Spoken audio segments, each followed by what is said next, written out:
हरे कृष्णा। आज की भगवद गीता क्लास में आप सबका हार्दिक स्वागत है। आज हम पढ़ेंगे भगवद गीता अध्याय 6 श्लोक संख्या 27। प्रशान्तमनसं ह्येनं योगिनं सुखमुत्तमम् उपैति शान्तरजसं ब्रह्मभूतमकल्मषम्। अनुवाद: जिस योगी का मन मुझ में स्थिर रहता है वो निश्चय ही दिव्य सुख की सर्वोच्च सिद्धि प्राप्त करता है। वह रजोगुण से परे हो जाता है। वह परमात्मा के साथ अपनी गुणात्मक एकता को समझता है और इस प्रकार अपनी समस्त विगत कर्मों के फल से निवृत्त हो जाता है। तो हम भगवान के साथ में गुण के हिसाब से हम एक ही हैं। भगवान भी सच्चिदानंद हैं और हम भी सच्चिदानंद हैं, लेकिन मात्रा अनुपात के हिसाब से भगवान विभु हैं, अथाह हैं, जैसे समुद्र अथाह है, और हम अणु हैं, एक लोटे में पानी के समान। तो जब हम भगवान के साथ में एकाकार हम सोचते हैं तो एकाकार मतलब ऐसा नहीं कि हम भगवान से ज्योत में ज्योत मिल जाएगी, नहीं। हम गुण में एक हैं, तो जैसे वो आनंद प्राप्त करते हैं वैसे ही हम भी आनंद प्राप्त करते हैं। हमारे गुण क्योंकि एक ही हैं, तो जब हम उनके साथ में रहते हैं तो हम भी आनंद प्राप्त करते हैं। तात्पर्य: ब्रह्मभूत वो अवस्था है जिसमें भौतिक कल्मश से मुक्त होकर भगवान की दिव्य सेवा में स्थित हुआ जाता है।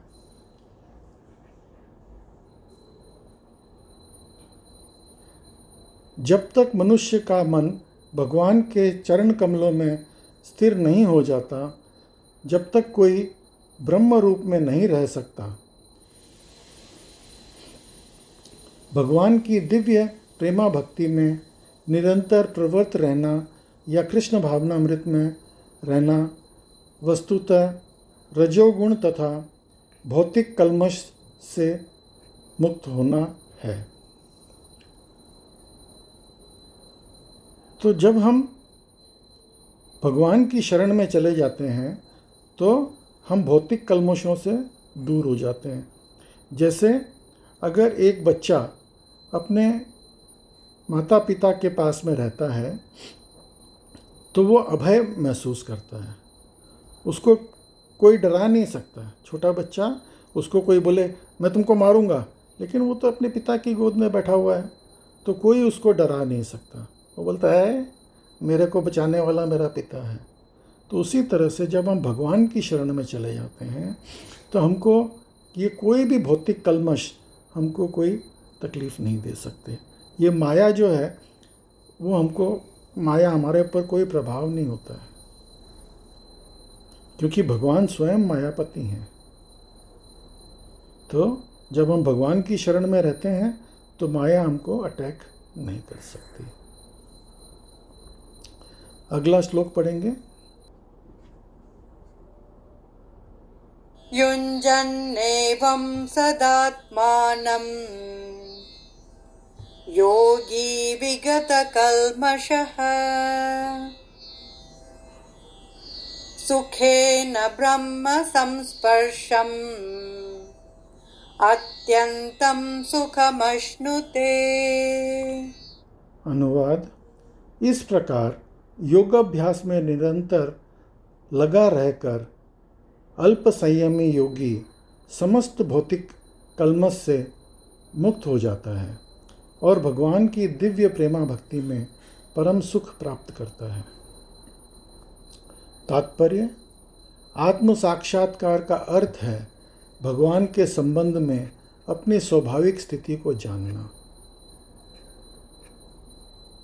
जीव भगवान का अंश है और उसकी स्थिति भगवान की दिव्य सेवा करते रहना है। ब्रह्म के साथ वो दिव्य सानिध्य ही ब्रह्म संस्पर्श कहलाता है। जैसे एक मशीन का जो पार्ट होता है उसका फंक्शन क्या है? उसका फंक्शन है मशीन के साथ में काम करना। अगर वो पार्ट अपने आप में ही सोचे कि भाई मैं ही पूरा काम कर लूँगा, वो पॉसिबल नहीं है। उसका काम है मशीन का सहयोग करना, मशीन के साथ में रहना।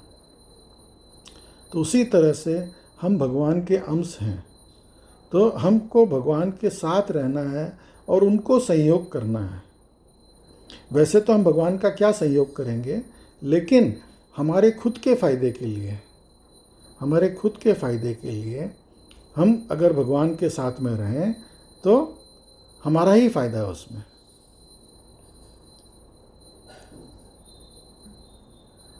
मशीन के तो कई तरीके के पार्ट्स हो सकते हैं।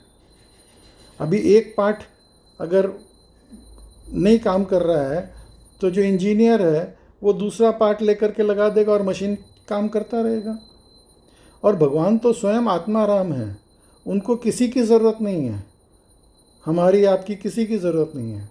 लेकिन भगवान परम दयालु भी हैं, वो हमारे माता पिता हैं और वो चाहते हैं कि हम उनकी शरण में चले जाएं ताकि हम इस कल्मशों से दूर रहें। जितने भी ये भौतिक कल्मश हैं उससे दूर रह करके हम उनके साथ रहें और उनके साथ एंजॉय करें। जैसे अगर कोई बच्चा अगर बाहर कहीं घूमने जाता है तो माँ बाप उसका वेट करते हैं, अरे मेरा बच्चा कब आएगा, मेरा बच्चा कब आएगा, और वो वेट करते हैं कि भाई वो आए और हम साथ में एंजॉय करें। तो उसी तरह से भगवान भी हमारे लिए वेट करते हैं। आप सोचो, भगवान दिन भर मंदिर में खड़े हैं,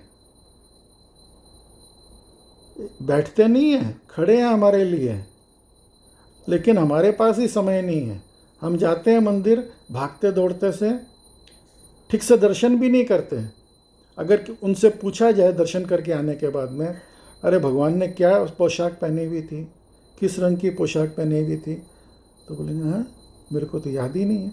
अरे तो आपने क्या किया वहाँ पे जाके, जो दर्शन किया तो कम से कम इतना तो ध्यान से देखो कि भगवान ने क्या पोशाक पहन रखी थी। आपके पास टाइम ही नहीं है। तो हमको जो है ज़्यादा से ज़्यादा समय भगवान के सानिध्य में बिताना, हमारा ही फ़ायदा उसमें। अगला श्लोक पढ़ेंगे। सर्वभूतस्तमात्मानं सर्वभूतानि चात्मनि ईक्षते योगयुक्तात्मा सर्वत्र समदर्शनः। अनुवाद: वास्तविक योगी समस्त जीव में मुझको तथा मुझ में समस्त जीवों को देखता है। निसंदेह स्वरूप सिद्ध व्यक्ति मुझे परमेश्वर को सर्वत्र देखता है। तो हम भगवान को हर जगह कैसे देखें, अगले अध्याय में भगवान बताएंगे कि पानी का टेस्ट मैं हूँ, ये जो सूर्य और चंद्रमा की रोशनी आप देख रहे हैं वो रोशनी मैं हूँ। भगवान अपने ऐश्वर्य के बारे में बताएंगे। तो हमको ये सीखना चाहिए भगवद गीता से कि हर जगह भगवान की उपस्थिति कैसे फील करें। और जब हम भगवान की उपस्थिति हर जगह फील करेंगे तब जो है हमको ये रहेगा कि भगवान हमेशा हमारे साथ हैं और हमको कभी भी डर नहीं लगेगा, हम निर्भय हो जाएंगे। तात्पर्य पढ़ेंगे। कृष्ण भावना भावित योगी पूर्ण दृष्टा होता है, क्योंकि वो परब्रह्म कृष्ण को हर प्राणी के हृदय में परमात्मा रूप में स्थिर देखता है। ईश्वर सर्वभूतानां हृदय से अर्जुन तिष्ठति। अपने परमात्मा रूप में भगवान एक कुत्ते तथा एक ब्राह्मण दोनों के हृदय में स्थिर होते हैं। पूर्ण योगी जानता है कि भगवान नित्य रूप में दिव्य हैं और कुत्ते या ब्राह्मण में स्थिर होने से भी भौतिक रूप से प्रभावित नहीं होते। वही मनुष्य की परम निरपेक्षता है। यद्यपि जीवात्मा भी एक हृदय में विद्यमान है, किंतु वो एक साथ समस्त हृदय में सर्वव्यापी नहीं है। हम एक शरीर में रहते हैं, लेकिन भगवान जो हैं वो सब शरीरों के में एक साथ रहते हैं। जैसे अगर एक उदाहरण के रूप में खाली कि चंद्रमा की परछाई या सूरज की परछाई अगर हम 100 घड़ों में पानी भर करके रख दें तो सब घड़े में वही दिखाई देगा।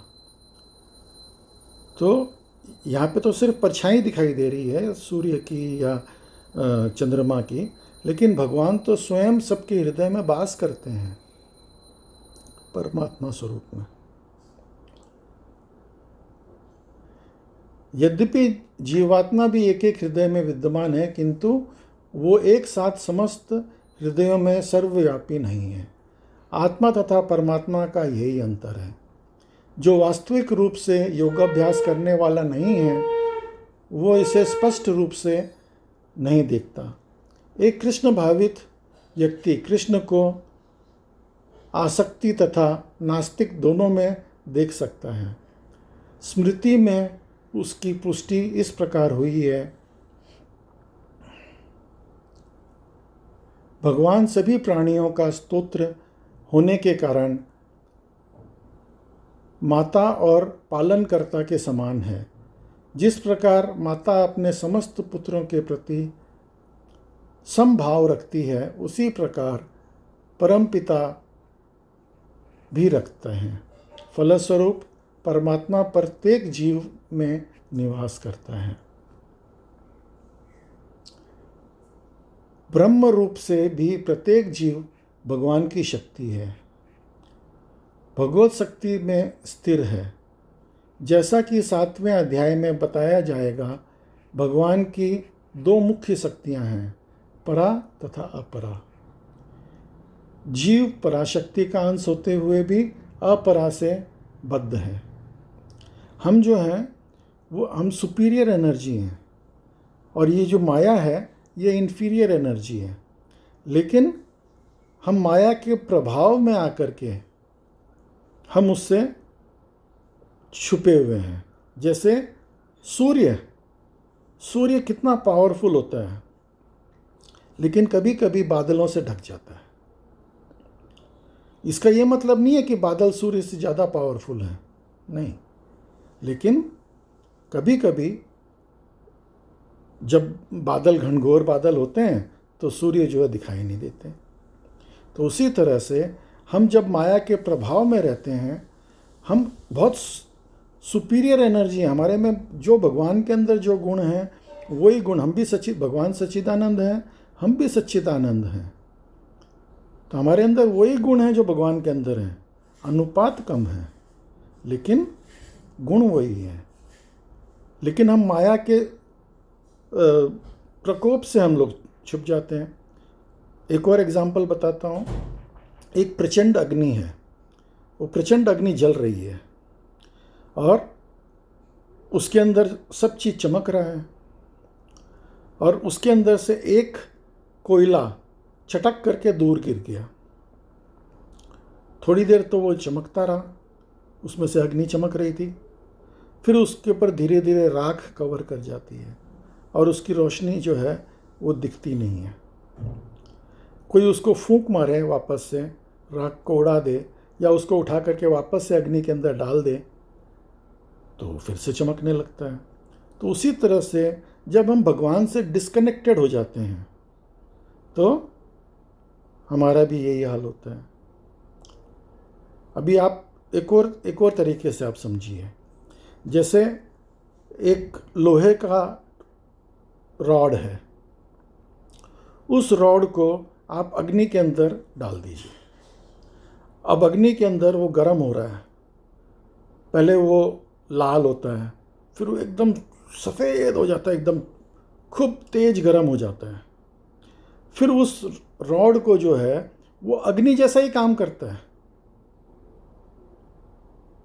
उसमें और अग्नि में कोई फर्क नहीं रह जाता।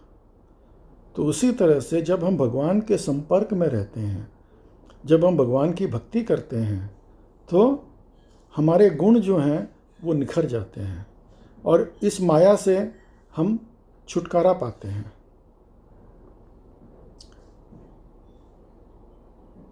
आगे पढ़ेंगे। जीव पराशक्ति का अंश होते हुए भी अपरा से बद्ध है। जीव सदा ही भगवान की शक्ति में स्थिर है। प्रत्येक जीव किसी न किसी प्रकार से भगवान में ही स्थित रहता है।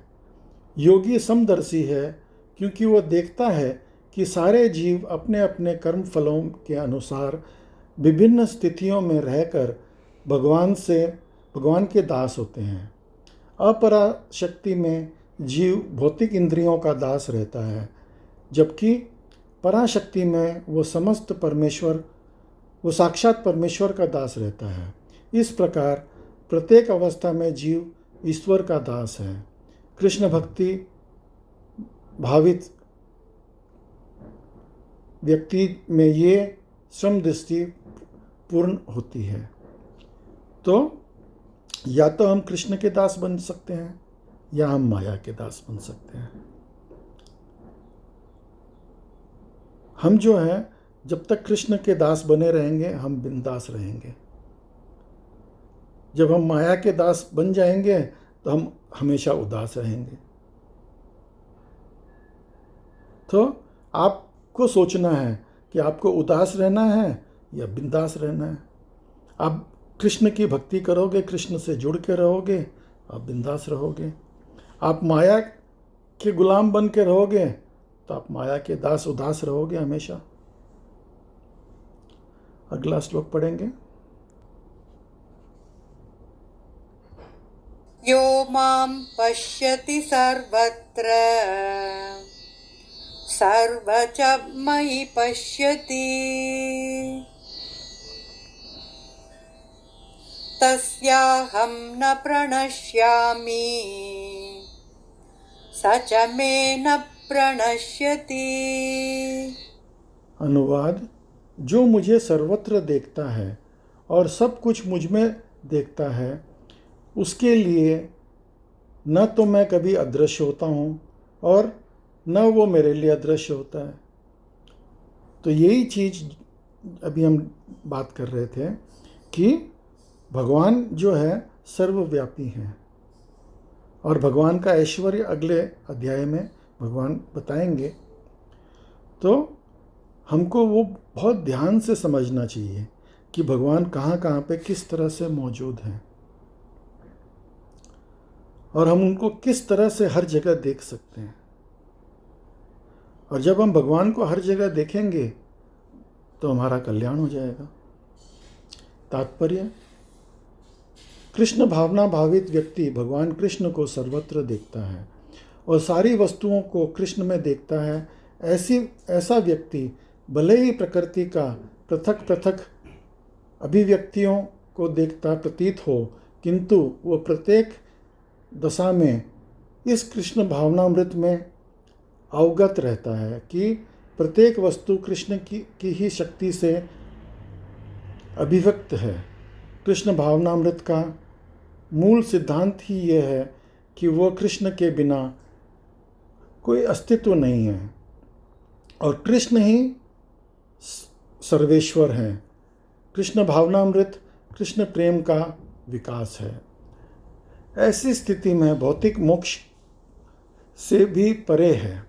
आत्म साक्षात्कार के ऊपर कृष्ण भावनामृत की इस अवस्था में भक्त कृष्ण के इस अर्थ में एक रूप हो जाता है कि उसके लिए कृष्ण ही सब कुछ हो जाते हैं और भक्त प्रेम में कृष्ण से पूरित हो उठता है। जब भगवान तथा भक्त के बीच अंतरंग संबंध स्थापित हो जाता है, उस अवस्था में जीव को विनिष्ट नहीं किया जा सकता और न भगवान भक्ति की दृष्टि में ओझल होते हैं। कृष्ण में तादात्म्य होना आध्यात्मिक लय है। भक्ति कभी भी ऐसी विपदा नहीं उठाता। ब्रह्म संहिता में कहा गया है, प्रेमांजन चुरित भक्ति विलोचनेन संत सदैव हृदयेषु विलोकयन्ति यम श्याम सुंदर गुणस्वरूपम गोविंदमादि पुरुषम तमहम भजामि। मैं आदि भगवान गोविंद की पूजा करता हूँ, जिनका दर्शन अंतरंग प्रेम रूपी अंजन लगे नेत्रों से करते हैं। वे भक्त के हृदय में स्थिति श्याम सुंदर रूप में देखे जाते हैं। तो भगवान तो सर्वत्र हैं, लेकिन हमारी आँखें जो है उसको देखने के काबिल नहीं हैं। तो उसको देखने के काबिल बनने के लिए हमको क्या करना पड़ेगा? प्रेम का अंजन, प्रेमांजन चुरित भक्ति विलोचनेन, भक्ति से हमको जो है वो प्रेम का अंजन अपनी आँखों में लगाना पड़ेगा, तब हम भगवान को हर जगह देख पाएंगे।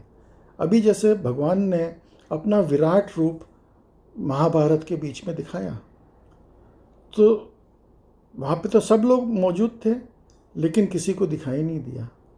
उन्होंने स्पेशल चक्षु जो है वो अर्जुन को दिए थे, तो अर्जुन ने उसका दर्शन किया। इधर संजय को जो है यही स्पेशल दिव्य चक्षु जो है व्यासदेव जी की कृपा से मिले थे, इसलिए उन्होंने भी उसके दर्शन किए और उन्होंने इसका व्याख्या करके धृतराष्ट्र को बताया। तो भगवान को देखने के लिए हमको स्पेशल चक्षु की ज़रूरत है। वो स्पेशल चक्षु कैसे मिलेंगे? प्रेम का अंजन लगा करके, भक्ति से प्रेम का अंजन अगर हम अपने आँखों में लगाएंगे तो भगवान हमको दिखाई देंगे। ऐसा नहीं है कि हमको भगवान दिखाई नहीं दे रहे, नहीं, भगवान हैं, लेकिन हमको देखने के लिए हमको काबिल होना पड़ेगा। अगर जो आदमी जैसे चश्मा पहनता है, बिना चश्मा के जिसको दिखाई नहीं देता, अगर उसने चश्मा उतार के रख दिया तो क्या उसको दिखाई देगा? बहुत धुंधला सा कुछ दिखाई देगा। लेकिन अगर वही आदमी प्रॉपर चश्मा पहन ले तो उसको सब साफ साफ दिखाई देता है। तो उसी तरह से हमको जो है काबिल होना पड़ेगा, और वो काबिलियत है प्रेमांजन चुरित भक्ति विलोचनेन। प्रेम का अंजन आँखों में लगा करके भक्ति से भगवान को देखें तो हमको हर जगह भगवान दिखाई देंगे। आगे पढ़ेंगे। इस अवस्था में न तो भगवान कृष्ण अपने भक्त की दृष्टि से ओझल होते हैं और न ही भक्त उनकी दृष्टि से ओझल हो पाते हैं।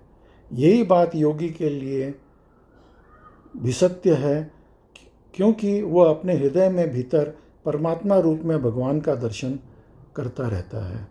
ऐसा योगी शुद्ध भक्त बन जाता है और अपने अंदर भगवान को देखे बिना एक क्षण भी नहीं रह सकता। तो हमको भगवत गीता से यही सीखना चाहिए। तो आज की क्लास में आप सब सम्मिलित हुए, उसके लिए बहुत बहुत धन्यवाद। हरे कृष्णा।